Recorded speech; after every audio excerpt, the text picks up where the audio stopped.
Good morning all and welcome back. My name is Manuel and today we're going to learn something totally different from what we are used to, okay? So we used to learning graphic designs and so on, but today we're going to learn something totally different, which is relating to still what we're doing, but a little bit totally out of Illustrator and Photoshop. So first on our list is file format. So have you come across a file that you downloaded from Google or somewhere and you try to import it to your Photoshop or Illustrator and it says file format not supported or file not supported or whatever? So this is how to fix that. If you realize that issue, you are not you have not set up your extension, file extension, you can't be able to do that. You can't be able to rename your file extension. What is file extension? A file extension is a format a file is associated with. So for instance, we have here, let me zoom closely. We have here, you can see icon .ai, we have my image.jpg, we have a PDF file flyers.pdf, we have video.mp4 and so on. Those extension that comes after the dot is called file extensions. You get that? So those are stuff we are going to change now. You see this appear in mine, it won't appear in yours because you have not enabled your file extension. So to enable your file extension, head over to your file manager, whichever way you can get to that. You can hold your Windows and E to get to that. So when you get to this, next thing you're going to do, if you are on Windows 10 or from Windows 8 upward, go to view, okay, click on view, then click on option over here. Don't click on the button below, click on the option over here, then click on views, scroll down till you find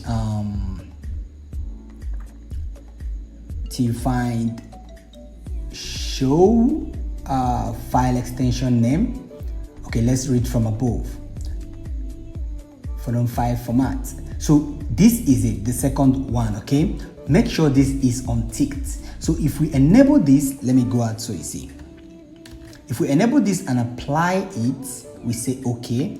Now we go back to desktop. This is what you typically have, okay? So you have this without seeing the extension format. So we have the PSD, we can see what if this is PSD file. So if peradventure, if this is not a file, or probably we have a PNG file which you want to convert or rename to a JPG file, we can't do that from here. So to fix that, that's just what we do. So get or head over to your view, go over to options, click on it, go over to views, and the second one, scroll down till you find hide files and folder. So good, second one, make sure you untick hide extensions for known file types. So that's how to enable your file extension for your Windows. So that's number one on our list today. Number two, we are going to head over on how to clean up the memories in your PC. So sometimes you have stuff stacked on your PC, many cache, many file histories from Photoshop, Illustrator, and so on have been saved on your PC memory. I'm not talking about the RAM processor. I'm talking about the system SSD or HDD. I'm talking about the main memory of the PC. So to fix that, I adopted, or I got this. I'll be sending this link in the video description. So check the video description below. You're gonna see this link. If you are using it on Windows, I think for now it's supported by Windows only, no Mac users. So click on the free download and your file downloaded, install it. That's all you need to do. So next you need to open up the software. So this is the software. It acts also as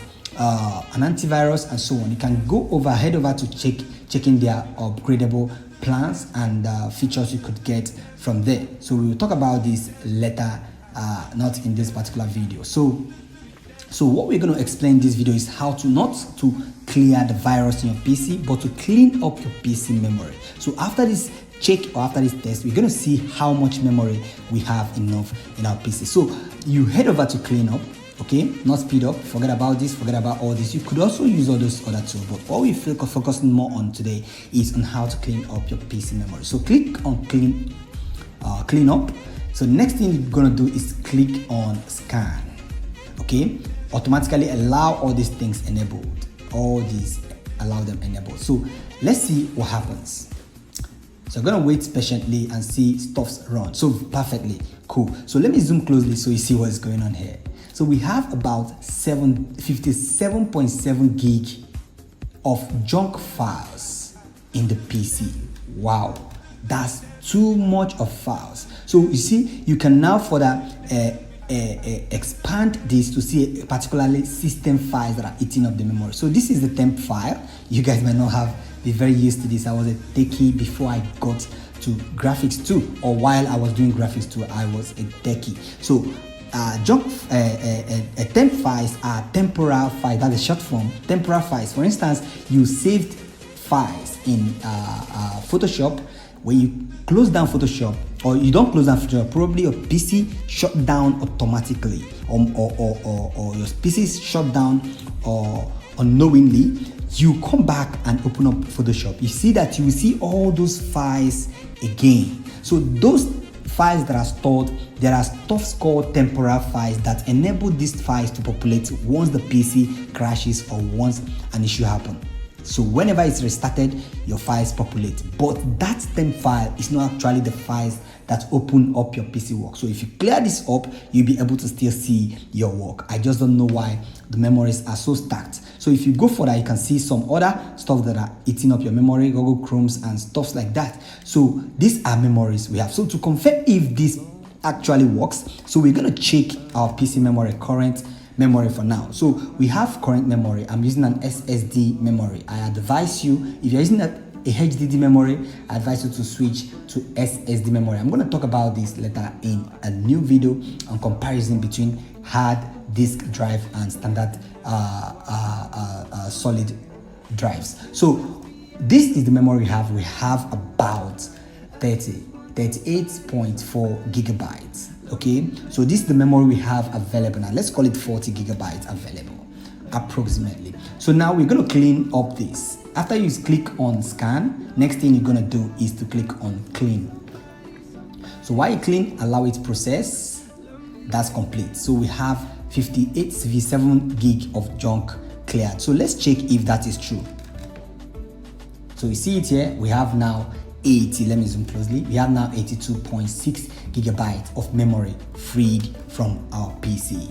Okay, so that is thankful to 360 total security, and that is it for this particular tutorial. You can further enable this. If your Chrome browser is open, it can't clean the junk files. Your Telegram, you can enable all these things. So when you click enable all of it, then click scroll down. When you enable, scroll down from inside of here, then click on close and clean. It's gonna close and clean all those stuff so you can open them back up again. But I don't want to do that because I have some stuff I want to teach you guys continuing from this tutorial. So but for this, it gives you a head up and you understand what I just did and what's going on. So you can also create a shortcut from here so it can appear in your desktop. So anytime you want to clean up, you just click on that. So we're not going to enable all this. So click on finish. After enabling shortcut, you're going to see a shortcut appear in your desktop. So now we have the shortcut appeared in our desktop over here. So which means anytime you want to make a cleanup, double click on it and it will take you directly to the cleanup and start cleaning immediately. So we don't have residual files or temporary files available anymore. So you see the memory is going to count is the ones we didn't clean after that. So that is it for 360 security cleaner, and I'll have the link in the description below this video. So the next in our list is image resizing. I don't know if you have sometimes saved an image and you see the memory is about 4 megabytes, 5 megabytes, 6 megabytes when it's not supposed to be. So from Photoshop, not Illustrator, Photoshop usually have this issue. So we are going to go into an image I created and I made it have such kind of memory. So we can compress it with your local files. That going online to all these tools like Elephant Shrink or Tiny PNG and stuff like that. Those are tools, online tools you can use to compress a file. But I want to show you how to do this locally without going online. So we're going to save this now. Let's go to File and we're going to save as image and we're going to type whatever we want to type there. So you see, what's going on here. We have the file at 4.8 megabytes. Let's increase this the more. 4.9 megabyte. I want 5 megabyte. Okay, we are okay with that. We hit on OK. So now we head over to our image. When you click over image, hover over it, you're going to see the memory it is accumulating. The actual memory is 3.99, which is 4 megabytes. So what we're going to do now is to double click on this, and this work only for Windows 8 and above. So you're using Windows 7, I'm sorry, this won't or might not work for you. You can still check that out if you have the latest version of the image or of the Windows image viewer. So what you need to do here, when you open up the image, click over here, the see more over here, okay, then click on resize. So this is what you need to do. So we have this particular file sizes. What you need to do is to click on define custom dimension. Now release this to at least 70 to 60. Okay, let's leave it at 60 for now, then click on resize. Leave these things as they are, don't touch these ones. So click on resize. Now you can name it whatever else you want to name it and click on save. Make sure you save into the desktop. Now you can close down this. We have two files here. The first is 3.99 MB and the second one is 201 kilobyte. This is about 157% less memory of what is accumulating. You get what I mean by that? It's more than 250%, because if this is 399 MB, it's gonna take this about that's 20 of these to get up to one of these. So we have 20 size less than this. So this is 1%, not even 1%. This is 0.5% of what we are going to have here. So you have on kilobyte and we have on megabyte here. So we're gonna check the image quality if it is the same. You see the image quality we have here. So you see the image quality we have also here. I think this is perfectly the same. There is no difference. I'm skipping through the two images, but you won't notice. I'm skipping through the two images right now. So let me do that from here. You see, so these are two images, no difference at all. The same quality, but the memory is reduced. So talking about conversion and memory reduction, let's get into video compression. People have issues after recording videos.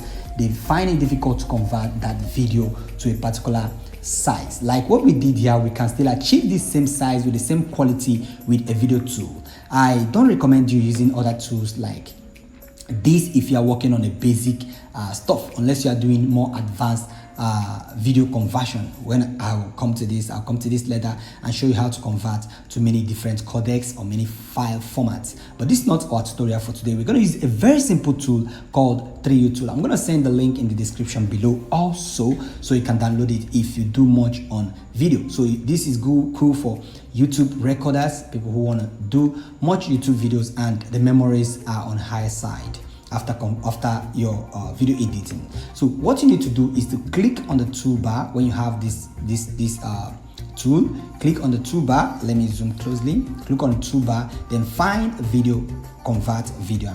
Find convert video. Click on it, then drag in your video into this space. So we are gonna drag this video into this space. That's all you need to do. Enable this to be on high quality. You can increase the volume more than 100% if you want to. Then just click on convert.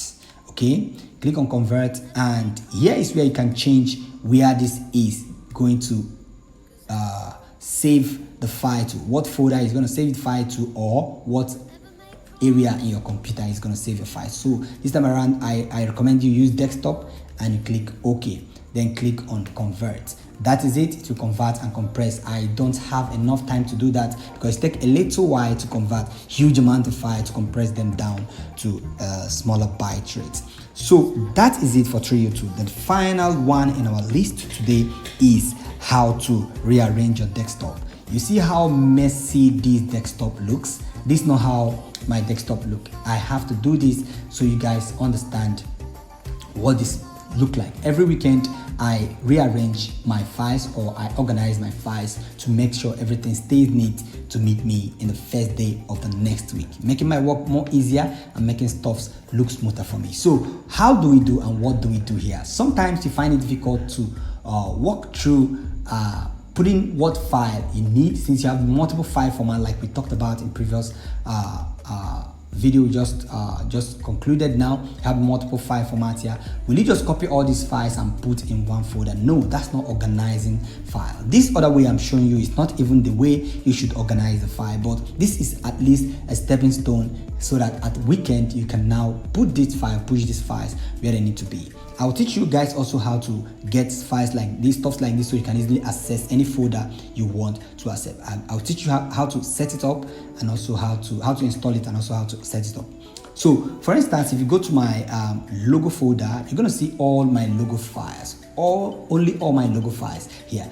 You can see my mockup, you can see my movie, music, and so on and so forth. This is how I PDF and so on. So if I have the PDF in my desktop, I just drag all PDF and put inside a folder. If I have this, I drag them here. If I have this other one, I drag them here. So for this one, look at what I advised you to do before the weekend. Create a new folder, call this all. Okay, so in all, we are going to create multiple folder inside of all. Why? Because we want to separate these things differently. So first folder, we are going to call it zip, which will contain all our zip file. Sorry about that. And the second folder, we are going to call it PDF, which is going to contain all our PDF folder. The third one, we're going to call it images. Fourth one, we're going to call it PSD, and the fifth one, we're going to call it Illustrator or AI. Okay, I'm going to call this AI. See how simple this is, and we're going to check if we still have other file extensions that we didn't mention here. Okay, we didn't mention videos, so we're going to call this videos. So fine, so we have all we need here. All we need to do is to, let's see if we can arrange this according to file format. So click option, click on view. So auto arrange icons is enabled. Okay, we don't have that option from here, but we could get that option from the folder to arrange files based on their file name. You can do that from above here. Clicking here, it will organize them based on modification and so on. But this is not what we are up to. So let's start with what we are about to do. So stuffs you don't need, just click on delete to delete them out. Stuffs you don't need, just hit the delete key to delete them. So all these folders, okay, I'm gonna have another folder called folders. Okay, so since we have folders of clients work, we don't have to put them inside here because this is file extension folder. So we're gonna create a folder for folders. So we select every folder, all folder. You can select everything. Hold your control key to select more stuffs. Hold your control key to select more stuffs. Then drag all folders to folder. We are done with that. Now the next thing we are going to select is the zip files. Select all zip files. Hold the control key to select. While selecting, you can hold the control key. Select all zip files. I'm doing this one after the other so you guys see how easy this is for you to assemble your files and keep your desktop clean. And I'm going to tell you why it's important to keep your desktop clean in a little moment from now. So we selected all zip files. We move all of it to the zip files. Fine. So we are progressing. So we select all images. Let's select all images. We have an image here, image. We have a few zip files which you have not moved. So image. So be careful to select all images. You have some folders here also which we have not moved. We are going to move those in a couple of moments. So we move all images to image. So we go back again. Okay, let's select our PDF so we find more clarity in our selection. So we move this to the PDF files, and AI, let's deal with it. I'm gonna go a little bit faster now because we don't have enough time anymore. So AI moves to AI, PSD moves to PSD. So PSD into PSD folder. Let's deal with the remaining part of the folder which was invincible while we are dealing with the rest of the folders. So drag folders to folders. So be careful you don't drag stuffs where they don't belong. Image to image. You see, we have some other images which we couldn't see. Image to image. Video, we have 2 videos here, so we are going to place them inside of video. I have one more video here, place them inside of video. We don't need this, I just use that for an instance for you. Video and images to images. And what's going on here? Why am I going up and front? So select all of our zip files, push it down to zip file, and I have this Windows file which I want to use format. So this is uncategorized. I actually have to push that into my system apps, so I'm gonna move that here. So this is outside what I'm saying, so let's continue. So all and music, we still have stuff here. What's going on? Mine not seeing clearly. So we have one more folder here. So guys, you see how messy this is and how clean it could look. So music, I don't know, we don't have a music folder. We can create that later, and this is the file I'm recording now. So this is all file and this recycle bin. So now look at how clean your desktop look at the beginning of the week, and at the end of the week, what you do, you go to this PSD, select all PSD that are mockups. All mockups, you can push them into your mockup folder, super major mockups. All client work, you can push them into client specific folders, because I have specific client folders. And so this is how you organize it at the end of the week. But within the week, while you're working, make sure your stuffs are clean. There are 2 reasons why you have to make this desktop look clean. One is whenever you restart your computer, it boots and have to populate the information from all of these files. What it's trying to do is to make sure these files are available for you on the desktop. So it's not like you're going to open a new folder and it's going to take time to populate. It is already on your desktop and it's going to take time to do that. And it's not just taking time to reload. This is not a reloading issue. There are junks and catch that these informations are saving to your PC, which are not cool at all. So that's one reason to do that. Second reason to do that, why I say that it is very clean and it makes your work look more organized. Okay, so I hope you guys enjoyed this video. If you have any question, drop it in the comment section below. If you have any kind of this video outside of design you want us to deal with, just let me know. We are going to treat on that. I'm going to make our time to talk about that. So that is it for our tutorial for today. Remember, the links I will be providing in the description of this video below. Go check it out. Make sure to subscribe if you are not subscribed, and also ring the notification bell so you'll be notified each time I publish a new video. Thank you and enjoy the rest of your day.